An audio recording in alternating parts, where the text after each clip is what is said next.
Assists! How do you use them and what else can they do? A great tool for combos, but that's not the only thing it's used for.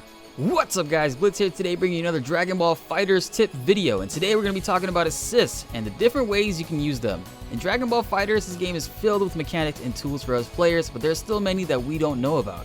I guarantee you're going to learn something new in this video, so stay tuned. One of the easiest assists to use in this game are beam assists. Goku and Goku Black both share the same exact properties on their assists, so we're going to use Goku Black for this demonstration. Now while almost every character can convert off of this assist, I feel like Adult Gohan gets the most damage out of this from only using one bar as well. It's insane how much damage this man outputs. Feel free to slow the video down at any point just to see it a little bit better. Now we're going to do the same exact combo, but we're going to spice things up a little bit. This is going to cost us about 5 bars, but it's extremely easy to pull off. We're just going to DHC into our second character's level 1 super and finish it off with a level 3 from the Clutch Master himself, Trunks. This isn't the most practical or efficient way to use this, but I just wanted to give you guys an idea of how much potential damage you can pull off. Over 80% is nothing to scoff at. Not only Adult Gohan can convert off of this, truthfully, any character can. Now this isn't the most optimal damage you can output with Trunks, but again, this is just an idea for you guys. So just comment down below what damage efficient beam assist combos you can pull off with Trunks, and I'd love to try it out myself. Now this next one is not much of a tip, but more of a healthy reminder that if your character's health is low, you're going to want to switch them out. Rather than just hard tagging from full screen, which is highly unsafe, the best thing to do is quick change your character in mid combo to keep the pressure on your opponent. It's an easy and meterless way to switch your characters out and regain some of that blue health. Remember, health management is key in this game. It is basically the deciding factor of who wins these matches. Now the next assist we're going to talk about is the DP assist that both Teen Gohan and Adult Gohan have. This assist comes out pretty quickly and it doesn't have the best tracking in my opinion, but its main use is for corner combos. Mid-screen, you're really not going to get that much off of it, and even so, in the corner I feel like you're not going to get much off of it either.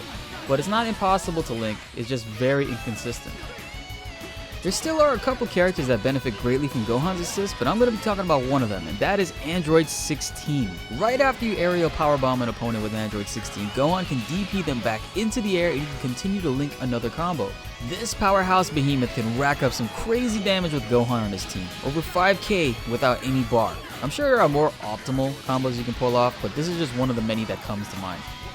Android 16's assist is a close range move that bounces opponents up. It can be tricky to combo into, but it looks freaking cool in the process. To easily combo into Android 16's assist, we're going to do our universal jump cancel combo, but we're not going to do a second air jump. Instead, we're going to knock our opponent down into the assist and then jump back up and continue a sick air combo.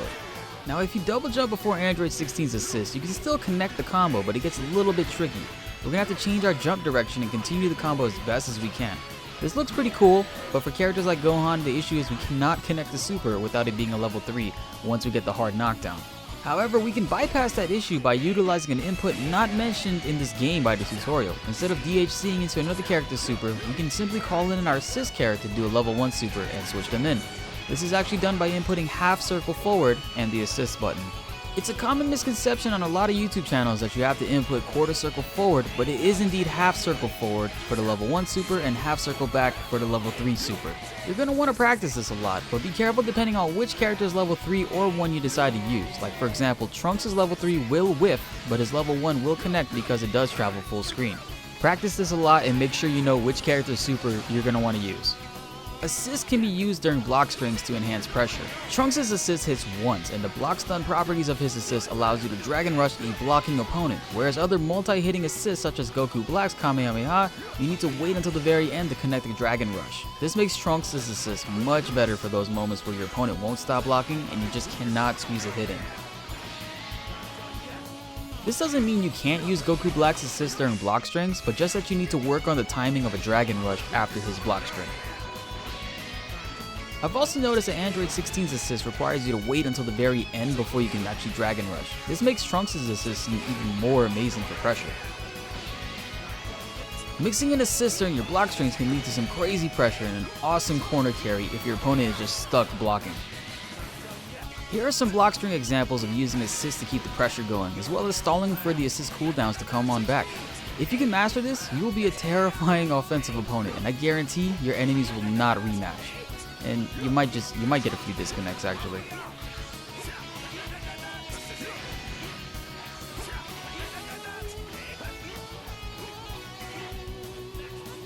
Now sure, by now you know that you cannot combo regularly after you do a forward medium overhead attack. However, if you time in an assist during the forward medium attack, it can count as a true combo and increase your corner pressure.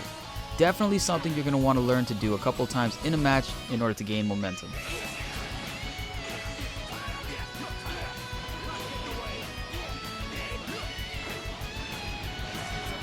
This does not need to be done in the corner also, by the way. It can be done anywhere on the screen. That's amazing.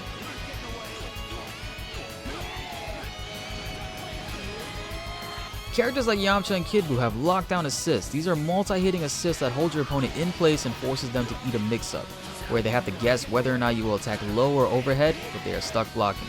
On hit, you pretty much have a full second to decide on which attack you want to do, or basically whichever route you want to go. You can do some pretty nasty stuff with Kid Buu. Here I do an overhead and then connect a low, all while the assist is still hitting them. This is all in one combo, and just an idea of what you can get into with these characters on your team.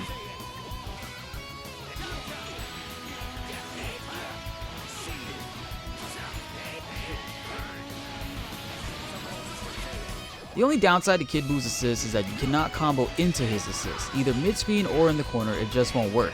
It's not necessarily a bad thing, depending on your playstyle though. For me, it's perfect because I prefer to lock down opponents as hard as I can.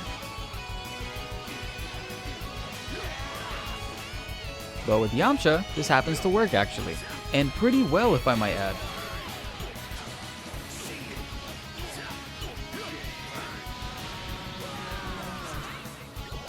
The final thing I want to talk about in regards to assists is the cooldown mechanic. When you initially do an assist outside of a combo, the cooldown begins about 1 or 2 seconds after the assist ends. However, if you use an assist in the middle of a combo, the cooldown does not start until after your combo ends, which is understandable. I don't see this as an issue. I feel like this is really balanced, because if that were not the case, then touch of death combos would be way easier to pull off. But when you're at Sparking Blast, throw all of that out the window. Your cooldown begins mid-combo after about 1 or 2 seconds. This is huge. This brings a crazier level of pressure while in Sparking Blast, and it's just one more thing to pay attention to if you're the opponent. Obviously, this doesn't matter if you save Sparking Blast for the final character, but if you use it with your last 2 characters up, it can be a nightmare for your opponent to deal with. Just anybody. It's crazy. And that about wraps it up for now. Those are just a few of the many unknown things about this game. I swear every day, there's always something new coming out for Dragon Ball FighterZ. If I forgot about something, please be sure to leave a comment below and let me know. I love this community, I want us all to grow, and I want us all to get better as a unit. I just want to say, recently, we just hit 1,000 subs. It's a huge honor, guys. I really appreciate the support in the last couple of videos. I'm going to be doing my best to make sure that all my future videos are of the best possible quality that I can provide for you all. And as always, be sure to leave a like on the video if you enjoyed it, and subscribe if you're new. We're going to be doing our best to upload weekly Dragon Ball FighterZ videos, whether they are a ranked video or a tip video. Stay tuned for more. My name is BltzZ, and thanks for watching.